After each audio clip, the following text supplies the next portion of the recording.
నీతిమంతుడా, పరిశుద్ధుడా, మహోన్నతుడా, మీ పరిశుద్ధ పాదాలకు వందనాలు. వాక్యమైన యేసయ్యా, మీ పాదాల సన్నిధికి మరొకసారి చేరువస్తున్నాను అయ్యా. ఈ నూతన ఇదిగో ప్రభు, ఈ సంవత్సరపు చివరి దినములో ప్రభు నైనా మరి ప్రభు చివరి ఆదివారంలో మీరు ఈ వాక్కు ద్వారా మమ్మల్ని దర్శించబోతున్నారు. ఈ రీతిగా మమ్మల్ని బలపరుచుతున్నారు నాయన. ఇదిగో ప్రభు మరి తండ్రి, అందరి బట్టి మేము ఎదురు చూస్తూ విచితానికి మమ్మల్ని మేము అప్పగించుకుంటూ మా అందరితో మాట్లాడమని మా రక్షకుడైన యేసుక్రీస్తు ప్రభు వారి ద్వారా ఈ ప్రార్థన అడిగి పొందుకొచ్చున్నాం తండ్రి. మన తండ్రి అయిన దేవుడి నుండి ప్రభు యేసుక్రీస్తు నుండి ప్రభు సమాధానం కలుగును గాక. దయచేసి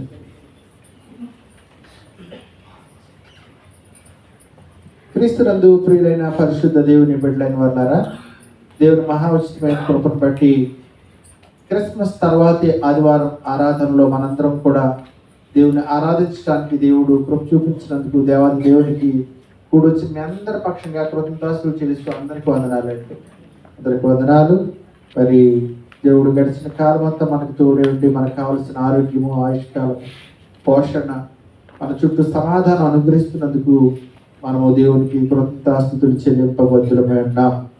క్రీస్తునందు ప్రియ దేవుని బిడ్డల నేటి ధ్యానానికి వెళదాం. మత్తయి సువార్త 2వ అధ్యాయము 13వ వచనాన్ని చదువుకొని ఈ మాటలు మనం ధ్యానం చేద్దాం. మత్తయి సువార్త 2:13 నేను చదువుతున్నాను, చదవండి. చూడండి. వారు వెళ్ళిన తరువాత ఇదిగో ప్రభువు దూత స్వప్నమందు యోసేపునకు ప్రత్యక్షమై హేరోదు ఆ శిశువును సంహరింపవలనని ఆయనను వెతకబోతున్నాడు గనుక నీవు లేచి ఆ శిశువును ఆయన తల్లిని వెంటబెట్టుకుని ఐగుప్తునకు పారిపోయి నేను నీతో తెలియజెప్పు వరకు అక్కడనే ఉండమని అతనితో చెప్పాడు. చాలండి.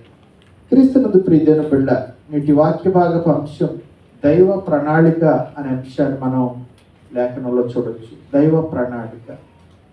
చూడండి, ఈ లోకంలో మనమంటే సాధారణమైన పౌరులం. ఈ లోకంలో మన సాధారణ పౌరులు, మన బిడ్డలు కూడా సాధారణమైన జీవితాన్ని జీవిస్తూ ఉంటారు. కానీ ఈ లోకంలో కొంతమంది నాయకులైన వారు ఉంటూ ఉంటారు. ఆ నాయకుల యొక్క పిల్లలకు ఇప్పుడు ఒక మినిస్టర్ గారి కొడుకు అంటే చిన్న పిల్లోడు, ఒక 4-5 సంవత్సరాల పిల్లోడు స్కూల్కి వెళ్తాడు కదా. మన పిల్లలు పొద్దున్నే స్కూల్ బ్యాగ్ తగిలించుకుని స్కూల్కి వెళ్ళిపోయినట్టుగా ఆటోలోనో, రిక్షాలోనో, ఇలా స్కూల్ బస్సులో మినిస్టర్ గారి కొడుకు కూడా స్కూల్ బ్యాగ్ తగిలించుకుని స్కూల్కి వెళ్ళిపోతాడా? వెళ్ళడు. మినిస్టర్ గారు అంటే స్కూల్కి వెళ్తాడు, కానీ ఆ చిన్న బిడ్డ మినిస్టర్ గారి కొడుకు ప్రభుత్వంలో ఉన్న ఒక హోదాలో ఉన్న ఒక అధికారంలో ఉన్న వారి కొడుకు కాబట్టి ఆ కుర్రోడికి కూడా ఒక ప్రొటెక్షన్ ఉంటుంది, ఒక పోలీస్, ఒక సెక్యూరిటీ ఉంటుంది. మన ప్రాంతం నుంచే ఒక రాజకీయ నాయకులు వారు ప్రస్తుతం అసెంబ్లీలో ఉన్నతమైన స్థానంలో ఉన్నారు. వారి కుమారుడు స్కూల్కి వెళ్ళిన ఆఖరికి సండే స్కూల్కి, ఆదివారం సండే స్కూల్కి వెళ్తారు కదా, చర్చ్కి సండే స్కూల్కి వచ్చిన ఆ బిడ్డను కనిపెట్టుకుని ఒక పోలీస్ సెక్యూరిటీ, ఒక ప్రొటెక్షన్, ఒక కాపుదల ఆ బిడ్డను కనిపెట్టుకునే ఉంటుంది అన్నమాట. ఆ బిడ్డ యొక్క ప్రతిదీ కూడా, ఆ బిడ్డ బయటకు వెళ్ళినా, లోపలికి వచ్చినా, ఆఖరికి చాక్లెట్ కొనుక్కున్నా, ప్రతి విషయంలో కూడా ఒక సెక్యూరిటీ, ఒక భద్రత, ఒక సంరక్షణ. అయితే ఈ సమయాన దైవ కుమారుడైన ప్రభుని యేసుక్రీస్తు పరలోకపు సింహాసనాన్ని విడిచిపెట్టి, పరలోకపు వైభవాన్ని విడిచిపెట్టి ఈ లోకంలో జన్మించారు కదా. క్రిస్మస్ వేడుక ద్వారా క్రీస్తు బాలుడు ఈ లోకంలో జన్మించాడు, బెత్లెహేంలో జన్మించాడని మనం అందరం పాటలు పాడుకున్నాం కదా. ఆ కుమారుడు, దైవ కుమారుడు ఈ లోకంలో ఎదుగుతున్నప్పుడు ఏ విధమైన పరలోక సంబంధమైన ప్రొటెక్షన్ కానీ, పరలోక సంబంధమైన అధికారం కానీ, పరలోక సంబంధమైన గొప్పతనంను కానీ ఆయన ఉపయోగించుకోలేదు. ఆయన దైవ కుమారుడై ఉండి ఆయన ఎలాంటి ప్రత్యేకమైన ప్రొటెక్షన్ కానీ, ప్రత్యేకమైన దోతల కాపుదలు కానీ ఆయన ఎలాంటి ప్రొటెక్షన్ అనుభవించలేదు. చూడండి, ఇక్కడ మనం చూస్తున్న వచనమే దానికి సాక్ష్యం. ఆ జ్ఞానులు వెళ్ళిన తర్వాత ప్రభు దూత మరలా యోసేపుకు ప్రత్యక్షమైంది. ఆ మరలా యోసేపుకు ప్రత్యక్షమై, ఇదిగో హేరోదు ఆ శిశువును సంహరింపబోతున్నాడు కాబట్టి నువ్వు ఆ యొక్క శిశువును మరియు ఆ తల్లిని వెంట పెట్టుకుని ఐగుప్తునికి పారిపోయి నేను నీతో తెలియజెప్పే వరకు అక్కడని ఉండమని ఆదేశిస్తుంది అనమాట, ఆజ్ఞాపిస్తుంది దేవదూత ఆజ్ఞాపిస్తుందంటే దేవుడే దేవదూత ద్వారా ఆ ఆదేశాన్ని తెలియజేస్తున్నాడు. ఈ సమయాన్ని మనం ఆలోచన చేస్తుంటే చూడండి, యేసు ప్రభు వారు ఎవరు? దైవ కుమారుడు. అందుకని మనం తండ్రి అయిన దేవుని అధికారిక అపోస్తల విశ్వాస ప్రమాణంలో కూడా ఆ మాట ఉపయోగిస్తాం. కన్య అయిన మరికి పుట్టి దైవ కుమారుడిగా ఆయన ఉదాహరించబడ్డాడు, లేకపోతే మెన్షన్ చేయబడ్డాడు అన్నమాట. అయినప్పటికీ ఇక్కడ మనం చూస్తుంటే ఆయన దైవ కుమారుడు కదా, ఆయన సాధారణమైన వ్యక్తి కాదు కదా. అలాంటి దైవ కుమారుడు మరి ఈ లోక సంబంధమైన రాజు, ఈ లోక సంబంధమైన చక్రవర్తి ఎవరు? హేరోదు. ఆ హేరోదు తన సింహాసనానికి ఎక్కడ ఆపదొస్తుందో, తన సింహాసనానికి ఎక్కడ ముప్పు వస్తుందో అని యేసు ప్రభుని చెప్పాలనుకున్నప్పుడు దేవాది దేవుడు ఒక 100 మంది దూతను పంపించి, లేకపోతే 10 మంది దూతను పంపించి హేరోదునే చంపించేయచ్చు కదా, హేరోదునే మట్టు పెట్టవచ్చు కదా, లేకుండా చేయొచ్చు కదా, దేవుడు తన బలాన్ని ప్రదర్శించవచ్చు కదా అని ఒకవేళ మనం ఎవరైనా మనం ఆలోచన చేసినట్లయితే అది దేవుని చిత్తము కాదు ప్రియమైన బిడ్డ. అందుకోసం యేసు ప్రభుని ఈ లోకానికి పంపించలేదు. ఒకటి ఇక్కడ మనం ఆలోచన చేయదగిన మాట ఏమిటంటే, హెబ్రీయులకు రాసిన పత్రిక 1వ అధ్యాయము, ఈరోజు పత్రిక పాఠంలో రాయబడిన మాట, హెబ్రీ పత్రిక 1వ అధ్యాయము 18వ వచనం చూస్తుంటే కనుక చూడండి, అక్కడ హెబ్రీ 1:18, తాను శోధింపబడి శ్రమ పొందిన గనుక శోధింపబడు వారికి సహాయము చేయగలవాడై ఉండెను. ఆ పైన మనం చూస్తుంటే కనుక 14వ వచనంలో హెబ్రీ పత్రిక 2:14లో, కాబట్టి ఆ పిల్లలు రక్తమాంసములు గలవారైనందున ఆ ప్రకారమే మరణం యొక్క బలము గలవారిని, అనగా అపవాదిని మరణము ద్వారా నశింపు చేయుటకు జీవితకాలం అంతయు మరణ భయము చేత దాస్యములకు లోబడిన వారిని విడిపించుటకు ఆయన కూడా రక్తమాంసములో పాలువాడే. రక్తమాంసంలో దేవునికి ప్రియమైన బిడ్డ, దేవునికి మనలాగా రక్తమాంసములు ఉండవు. రక్తమాంసములు ఉంటే ఆ రక్తమాంసానికి అంటే మన పుట్టుకతో ఈ రక్త మాంసములు అనేవి పనిచేయటం ప్రారంభిస్తాం. అంటే మన తల్లి గర్భంలో పడినప్పుడు ఆ పిండంలో వచ్చి ఆ తర్వాత ఈ రక్త మాంసములకి ఎక్స్పైరీ డేట్ ఉంటుంది. ఏదో ఒక రోజు 70 సంవత్సరాలు, 80 సంవత్సరాలు, ఇంకా అధిక బలం ఉంటే 90 సంవత్సరాలు ఈ రక్త మాంసం. అందుకే కొరింథీ పత్రికలో రాస్తూ ఉంటాడు పౌలు భక్తుడు, రక్త మాంసములు దేవుని రాజ్యమును స్వతంత్రించుకొన నేరవు. రక్త మాంసములు దేవుని రాజ్యం స్వతంత్రించుకొన. కాబట్టి దేవుడు రక్త మాంసములకు అతీతుడు. కానీ యేసుక్రీస్తు ప్రభువు శరీరధారికి లోకానికి వచ్చినప్పుడు మనలాంటి రక్త మాంసములను, మనలాంటి శరీరమును ఆయన ధరించుకున్నాడు. మనలాంటి శరీరము ధరించుకుని వచ్చిన ఈ యేసుక్రీస్తు ప్రభువు ఆయన ప్రత్యేకమైన, ఆయన చుట్టూ ఒక 10 మంది, చూడండి లోకంలో ఒక మినిస్టర్ గారు వస్తున్నారంటే ఆయన చుట్టూ కూడా ఒక పోలీస్ ప్రొటెక్షన్, ఒక అధికారులందరూ కూడా, గన్మెన్లు వాళ్ళందరూ కూడా మనం చూస్తూ ఉంటాం. ఆయన చుట్టూ ఒక భద్రతను చూస్తూ ఉంటాం. కానీ యేసుక్రీస్తు ప్రభు వారికి ప్రియమైన బిడ్డ కొన్ని ప్రత్యేకమైన సందర్భాల్లో తప్ప దేవదూతల పరిచయం చేయడం తప్ప ఆయన ప్రతిరోజు కూడా దేవదూతని ఎస్కార్ట్ లాగా పెట్టుకుని, దేవదూతను ముందు వెనుక పెట్టుకుని ఆయన ఏమీ తిరగలేదు.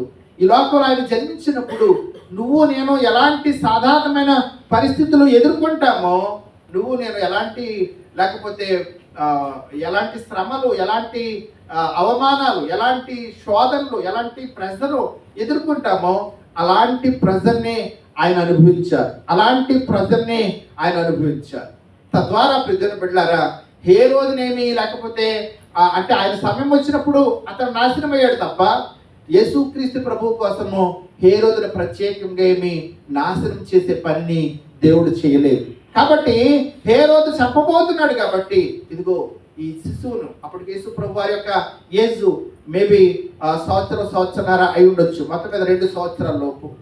కాబట్టి ఈ యొక్క హేరోదు మొత్తం మీద జ్ఞానులు తిరిగి రాలేదు. ఏంటి, చాలా సమయం అయిపోతుంది, సంవత్సరం గడిచిపోతుంది, వాడు ఎందుకు రాలేదు, మొత్తం మీద నన్ను అవమానపరిచారు, వాళ్ళు నా మాట ధిక్కరించారు ఆ మాటకు లోబడలేదు.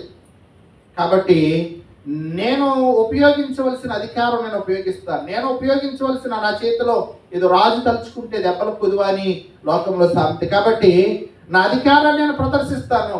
నేనంటే ఏమనుకున్నారని బెత్లెహేము ప్రాంతంలోనికి, ఎందుకంటే ఆ జ్ఞానం వచ్చినప్పుడు శాస్త్రులు చదివి వినిపించారు కదా, మేకా ప్రవచనం, బెత్లెహేము ఎఫ్రాతా, నువ్వు యూదా ప్రధానుల్లో ఎంత మాత్రమును అల్పమైన దానవు కాదు, ఇశ్రాయేలును ఏలబోవాడు నీలో నుండి వచ్చిన. కాబట్టి యోదే బెత్లెహేములోనే మెస్సీయ పుడతాడు అని తెలియజేస్తున్న ప్రభు అని శాస్త్రులు చదివించారు. కాబట్టి చూడండి, బెత్లెహేము దాని సకల ప్రాంతంలో ఉన్న ఆ యొక్క 2 సంవత్సరాలలోపు మగ శిశువు, వాళ్ళు ఏ పాపం చేయకపోయినా, ఏ నేరం చేయలేకపోయినా, అమాయకమైన ఆ శిశువుని మగ బిడ్డలను ఏం చేశాడట, హేరోదు వధించేశాడు. ప్రీతను బిడ్డ కత్తి, వాళ్ళు కేవలం మగబిడ్డగా పుట్టి 2 సంవత్సరాల లోపు అయితే వారందరినీ కూడా చంపించి వేశాడు. ప్రీతను బిడ్డ ఈ సమయాన్ని మనం ఆలోచన చేస్తుంటే, అయితే అట్ ది సేమ్ టైం ఆ 2 సంవత్సరాల లోపు మగ శిశువుని హేరోదు చంపించగలిగాడు, కానీ యేసు ప్రభువుని చంపించగలిగాడా?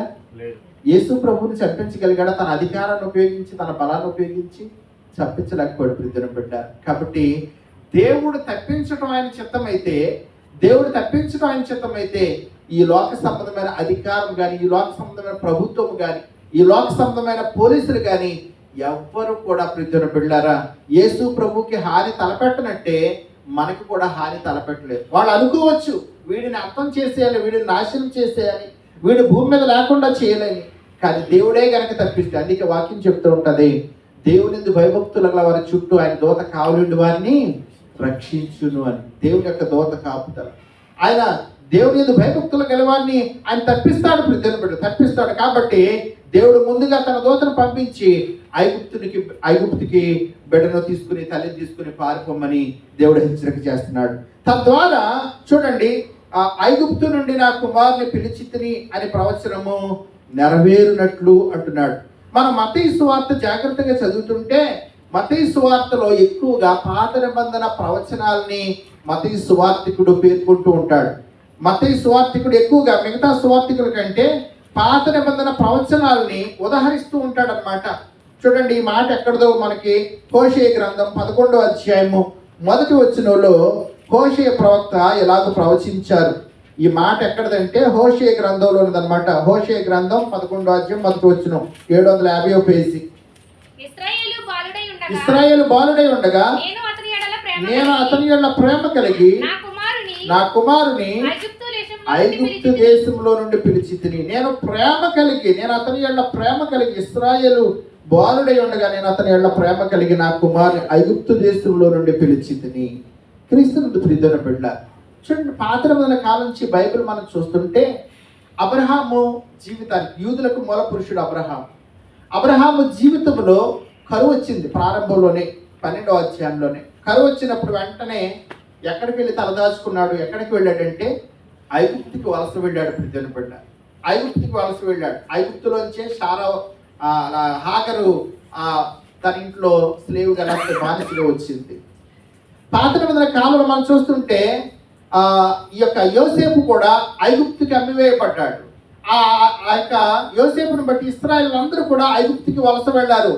ఆది కాండం చివరిలో, మళ్ళీ ఆ నిర్గమ కాండంలో తిరిగి రావటం మనం చూస్తూ ఉంటాం. కాబట్టి ఇశ్రాయేలుకి కష్టం వచ్చినప్పుడు, ఇశ్రాయేలుకి కరువు వచ్చినప్పుడు, ఇశ్రాయేలుకి ఏదైనా శ్రమ ఇశ్రాయేలుకి వచ్చినప్పుడు వారు వెంటనే చూసే చూపు ఏమిటంటే ఐగుప్తుకి వెళ్ళి తలదాచుకుందాం. ఐగుప్తులో మన పితరులు వెళ్ళిన ప్రదేశం కాబట్టి మనం కూడా ఐగుప్తులో కొంచెం ఆశ్రయం పొందుకుందామని తలంచేవారు. ఐగుప్తులకి పారిపోవడం అనేది ఆ దినాల్లో సర్వసాధారణమైన విషయం. అయితే అందరూ పారిపోవడం ఒక ఎత్తు, కానీ ఇక్కడ దైవ కుమారుడైన యేసుక్రీస్తు ప్రభువారు ఐగుప్తుకి యోసేపు తీసుకువెళ్ళడం లేకపోతే పారిపోవడం అనేది ప్రాముఖ్యమైన విషయం. ప్రియమైన బిడ్డ, అయితే తద్వారా మనం ఆలోచన చేయదగిన మాట ఏంటంటే, యేసు ప్రభువారు పుట్టింది బెత్లెహేములో, యోధా వంశంలో, యోధా గోత్రంలో, అనగా యూదుల కొరకు ఆయన పుట్టినట్లుగా కనబడుతుంది. తద్వారా ఇప్పుడు హేరోదు రాజు యొక్క లేకపోతే ఆగ్రహము, హేరోదు రాజు యొక్క క్రోధము ద్వారా, హేరోదు మగ శిశువుల్ని 2 సంవత్సరాల మగ శిశువుని చంపాలనుకుంటు ద్వారా ఐగుప్తుకి యేసుక్రీస్తు ప్రభువారిని తీసుకుని యోసేపు వలస వెళ్ళటం ద్వారా ఐగుప్తు నుండి నా కుమారుని పిలిచితిని అన్న ప్రవచనం నెరవేరటం ద్వారా ఐగుప్తు ఎవరిదంటే అన్యజనులది, ఐగుప్తు అన్యజనులది. ఇప్పుడు యేసుక్రీస్తు ప్రభు వారు యూదులకు మాత్రమే కాదు కానీ అన్యజనులకు కూడా ప్రభువుగా ఆయన గుర్తించబడుతున్నారు. అన్యజనుల కోసం కూడా ప్రతిపారు. చూడండి, కొత్త నిబంధనలో ఒక పోలిక మనం పోల్చుకుంటూ ఉంటే యేసయ్య తన శిష్యుల్ని సేవకు పంపిస్తూ, ఇదిగో మీరు ఇక అన్ని ప్రదేశాలకు వెళ్ళండి కానీ సమరయ ప్రాంతానికి వెళ్ళొద్దు అని చెప్పారు. సమరయ ప్రాంతానికి మీరు వెళ్ళొద్దని చెప్పారు. కానీ సమరయ ప్రాంతానికి ఎవరు వెళ్ళారు సేవ చేయటానికంటే? సాక్షాత్తు యేసు ప్రభువారే వెళ్ళారు. సాక్షాత్తు యేసు ప్రభువారే వెళ్ళారు. అలాగా ఈ సమయానికి ఎందుకోసం అంటే సమరయ వారు కూడా దేవుని బిడ్డలే, సమరయ వారు కూడా రక్షణలోనికి రావాలి, సమరయ వారు కూడా దేవుని తెలుసుకోవాలి. అందుకే యోహాను సువార్త 4వ అధ్యాయం చివరి వచనాల్లో ఆ సమరయ వారు అంటే సుకారను ఊరి వారందరూ కూడా ఈయన నిజముగా లోక రక్షకుడని తెలుసుకొని నమ్ముచున్నామనేది అనే మాట మనం చూస్తూ ఉంటాం. కాబట్టి ప్రియమైన బిడ్డలారా, దేవుడు ప్రతిదీ కూడా మన జీవితంలో ఒక శ్రమ పెట్టినప్పటికీ కూడా, ఒక బాధ వచ్చినప్పటికి కూడా, ఒక కష్టం పెట్టినప్పుడు కూడా అందులో కూడా దేవుని చిత్తం ఉంటుంది. అందులో కూడా దేవుని చిత్తం ఉంటుంది. ఇప్పుడు ఐగుప్తుకి యేసు ప్రభుని తీసుకుని వలస వెళ్ళడం అనేది హోషేయ ముందుగా ప్రవచించారు. హోషేయ ప్రవక్త ప్రవచించారు, ఐగుప్తు నుండి నా కుమారుని పిలిచితిని అన్న ప్రవచనం నెరవేరినట్లుగా యేసుక్రీస్తు ప్రభు వారు ఐగుప్తుకి వలస వెళ్ళడం జరిగింది అన్న విషయము ఇక్కడ మనం ఆలోచన చేస్తున్నాం. చూడండి, ఈ సమయాన్ని మనం ఆలోచన చేస్తుంటే యేసుక్రీస్తు ప్రభు వారు ఎక్కడ కూడా ఈ లోకంలో ఆయన వ్యాధులు తగ్గించడానికి అధికారాన్ని ఉపయోగించారు, లేకపోతే ఇంకా ఆయన బోధించేటప్పుడు అధికారం కలిగి బోధించారు. మరణించిన వారిని సైతం లేపటానికి దేవుడిచ్చిన అధికారాన్ని ఉపయోగించారు. కానీ ఎప్పుడు ఎక్కడ తన కోసం దేవుడిచ్చిన అధికారాన్ని ఉపయోగించుకోలేదు. ఆయన ఒక సాధారణమైన వ్యక్తిగా, ఒక సామాన్యమైన మానవుడుగానే ఆయన ఈ లోకంలో జీవించారు. ఆయన ఒక సామాన్యమైన మానవుడుగానే ఈ లోకంలో జీవించారు ప్రియమైన బిడ్డలారా. కాబట్టి సమయాన్ని మనం చూస్తూ ఉంటే కనుక హేరోదు చేతిలో అధికారం ఉన్నప్పటికీ కూడా, హేరోదు చేతిలో లేకపోతే ఆ రాజదండం ఉన్నప్పటికీ కూడా ఎక్కడ యేసుక్రీస్తు ప్రభు వారిని సంహరించలేకపోయాడు. ఈ సమయాన అయితే హేరోదు యొక్క అంతము చూడండి, ఆ హేరోదు ఇచ్చిన శాసనానికి దాని యొక్క ఇంప్లిమెంటేషన్ బట్టి బెత్లెహేము సకల ప్రాంతంలో ఉన్న 2 సంవత్సరాల లోపు అమాయకమైన మగ శిశువులందరినీ కూడా హేరోదు రాజు చంపించేశాడు. ఎంతమంది తల్లులు దుఃఖంతో విలపించి ఉంటారు కదా. కళ్ళెదురుగుండా పోనీ వాళ్ళు ఏమీ తప్పు చేయలేదు, ఒక నేరం చేయలేదు, ఒకరికి హాని చేయలేదు. ఒడిలో ఉన్న బిడ్డల్ని, ఆడుకునే బిడ్డల్ని ఆ 2 సంవత్సరాల లోపు మగ శిశువులు అందరినీ చంపించేస్తే ప్రియమైన బిడ్డలారా, ఎంతమంది శోకం, ఎంతమంది కడుపు కోత, అంగలార్చుంటారు, ఎంతమంది అంగలార్చుంటారు. అక్కడ కూడా మనకు ఒక వాక్యం చూపిస్తున్నాడు కదా. ఏమంటున్నాడంటే మత్తయి సువార్తికుడు, రామాలో అంగలార్పు వినబడెను, ఏడ్పును మహారోదన ధ్వనియు కలిగెను. రాహేలు తన పిల్లల విషయమై ఏడ్చుచు వారు లేనందున ఓదార్పు పొందనలకుండును అని ప్రవక్త ఇర్మియా ద్వారా చెప్పబడిన వాక్యం. మరలా పాత నిబంధన ప్రవచనం ఒక దాన్ని మత్తయి సువార్తికుడు జ్ఞాపకం చేస్తున్నాడు. ఇర్మియా గ్రంథం 31వ అధ్యాయం 15వ వచనంలో ఈ ప్రవచనం ఇర్మియా పలికారండి. మీరు చూడగలిగితే ఇర్మియా గ్రంథం 31వ అధ్యాయం 15వ వచనంలో యెహోవా ఎలాగ సెలవిస్తున్నాడు, ఆలకించుడి, రామాలో అంగలార్పు మహారోదన ధ్వనియు వినబడెను, రాహేలు తన పిల్లల విషయమై ఏడ్చుచున్నది, ఆమె పిల్లలు లేకపోయినందున ఆమె వారిని గూర్చి. చూడండి, ఏదైతే ఇర్మియా ప్రవక్త ప్రవచించారో దాని యొక్క నెరవేర్పుగా ఇక్కడ బెత్లెహేములో వాత జరిగిందని తెలియజేస్తుంది. ఆ రోజున రాహేలు పాత నిబంధన కాలంలో ఏడ్చిందేమో కానీ ఈ రోజున తమ బిడ్డలను, కౌగిల్లో ఉన్న బిడ్డలను పోగొట్టుకుని దరిదాపు 2000 మంది శిశువులు చనిపోయారంటే 2000 మంది తల్లులు ఏడ్చినట్టే కదా ప్రియమైన బిడ్డలు. ఏడ్చడం అంటే ఏదో చిన్న ఏడ్చి వదిలేసేదా?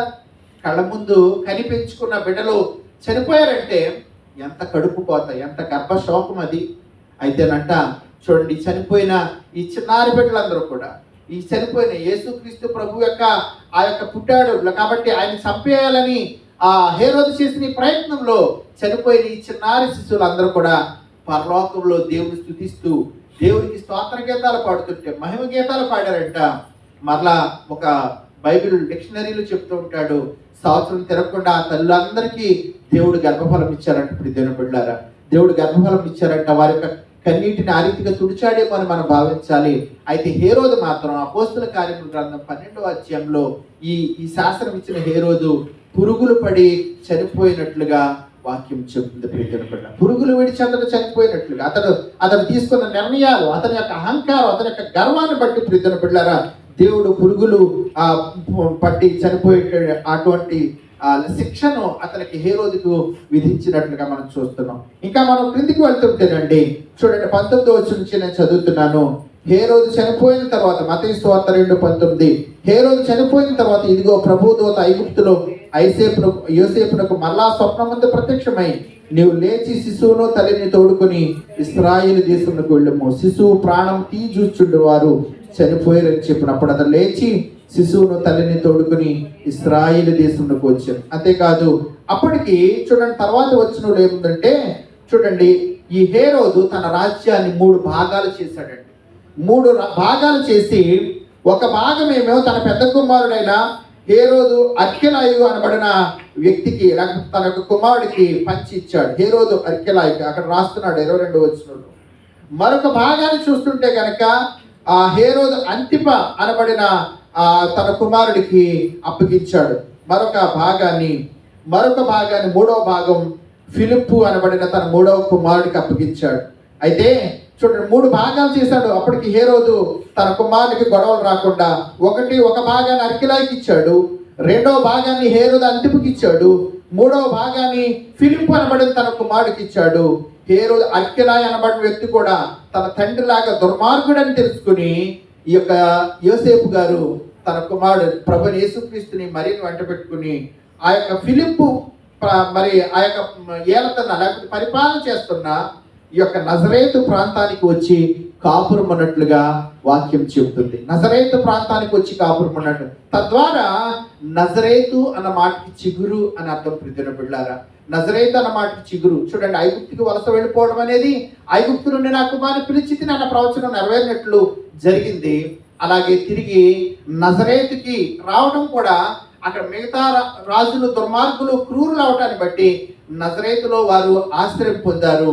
తద్వారా యేసుక్రీస్తు ప్రభు వారికి నజరేతులో పెరగటాన్ని బట్టి నజరేయుడు అనే బిరుదు ఆయన వహించడం జరిగింది.